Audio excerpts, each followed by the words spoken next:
I wrote my master's dissertation at Oxford on infidelity, and I've seen many guys on the internet say that men are hardwired to cheat, or that men evolved to cheat, and so women should just put up with it.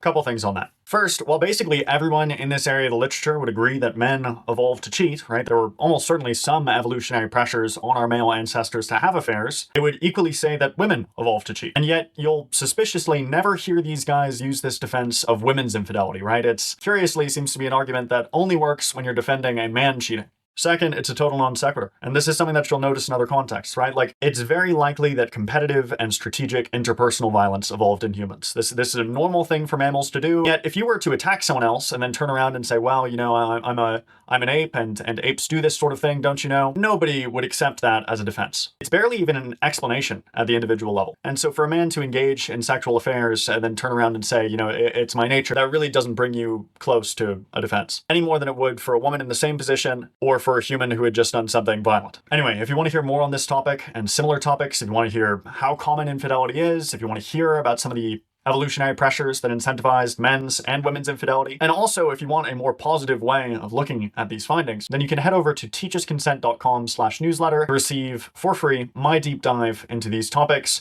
which will be in your inbox in a few days.